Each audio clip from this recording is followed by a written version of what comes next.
made on a daily basis. So what we count on is to do the job, the competence to do the job.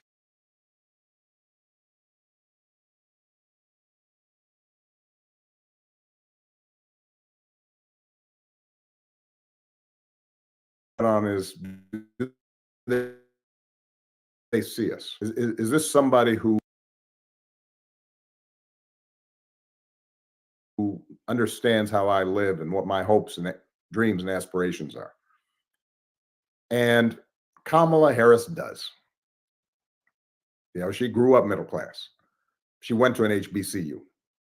She understands what our communities go through, the struggles, having to work a little bit harder to get ahead, having to put up with stuff that, you know, hopefully in the future, our children and grandchildren won't have to put up with.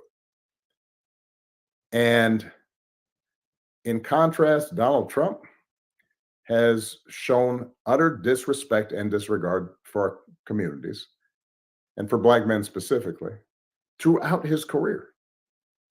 I mean, this is somebody who took out a full page ad calling on the Central Park Five to be put to death.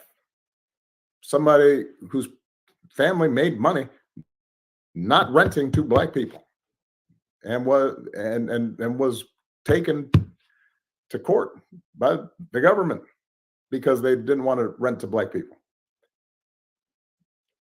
That's what he has displayed. Remember, he came into politics. Real Americans are different from y'all. And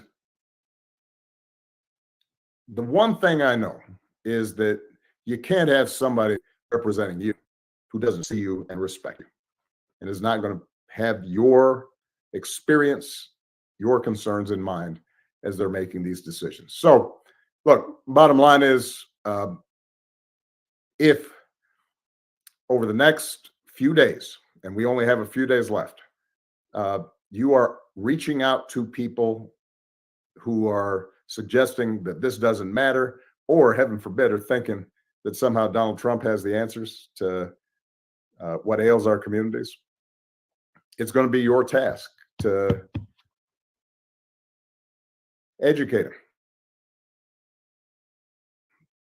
Because a lot of them are basing what they are thinking about this race on what they're seeing on TikTok.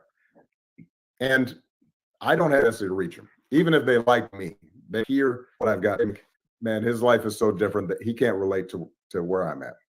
The most credible messengers for this campaign in these closing days, hours, minutes is going to be all of you. You talking to your friends, relatives, people in your communities, your coworkers, your ability to speak to them in real talk about what's at stake and why this is so important is going to make all the difference. And if you all do that, I promise you, Kamala Harris is going to be the next president of the United States, and we can build on the progress we've already made and look forward to a much brighter future. So I appreciate all of you. And thank you for the extraordinary work you guys are doing. I'm proud of you. President Obama, can I ask you a question? Yes, you can. You talked about when you came in, the crisis that we were in, it was because of the housing crisis. I mean, it was a 53% of Black wealth was wiped out. Right. And you tried to deal with that, and we didn't build a lot of homes, frankly, between 2010 and 2019. Can you talk about why her plan to build 3 million new homes is so important to deal with the rising price of rent, things like that? It's vitally important. We never fully recovered from what happened in 2008, 2000. It collapsed, and suddenly all kinds of mortgages were underwater, and prices plunged. Eventually, developers said, "I'm not going to go take the risk of building new." And so they pulled back on excess inventory. And what they started getting comfortable with was the idea of just building luxury housing, housing that was for the people who still had a lot of cash and not. And look, we need to do Kamala's to do this work, not just to financing, but also making sure we get some red tape and regulations, even in democratically controlled cities, that say, all right, we're zoning so that it has to be single family homes as opposed to multifamily units, which are cheaper, but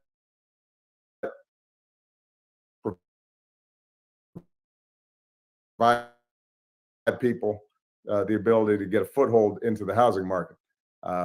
She's got a concrete plan. It is a sound plan. Again, I want, or even in one term last decade, but she's going to make a substantial dent in order for our communities to have the same opportunity for owning their own home and building as. You also had to grapple with issues dealing with police and shootings. And I mean, here's somebody who's openly saying he wants police 100% immunity. He wants to bring Correct. back stop and frisk, and he wants to let cops loose for a week.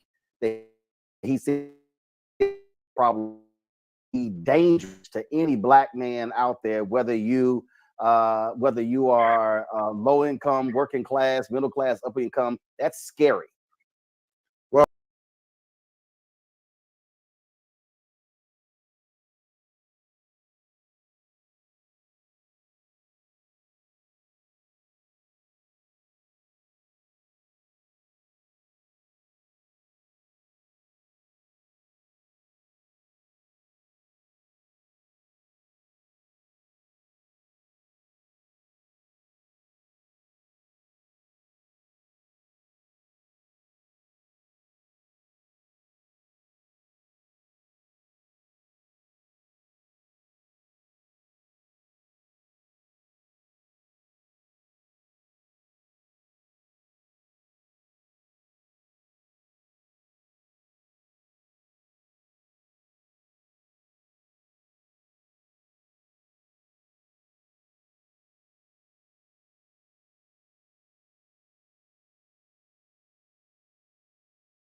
police departments to help make sure that there's funding there to train police so that they can um, on stopping crime and not just resorting to stereotypes. That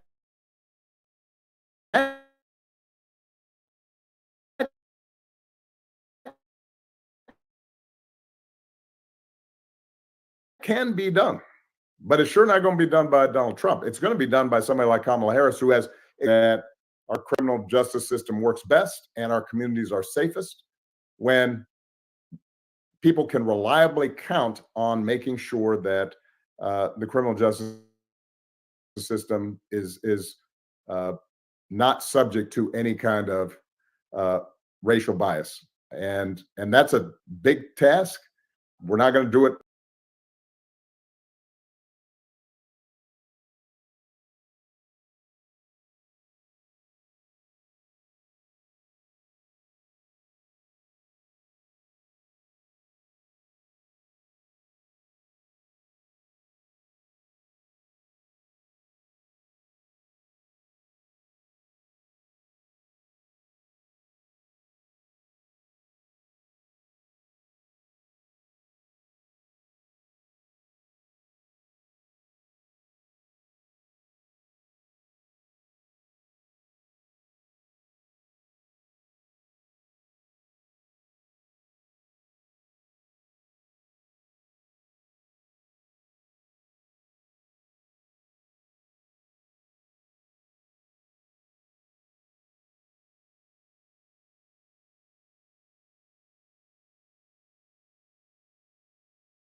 Talking about politics coming from a view of the streets, you know what I'm saying, dog? We're not coming from professional view. We're not lawyers, none of that shit that's on TV, you know what I'm saying? We come straight from the hood, the hood view, you know? Representation of black people, period, on the bench, because we don't know who Clarence Thomas represents.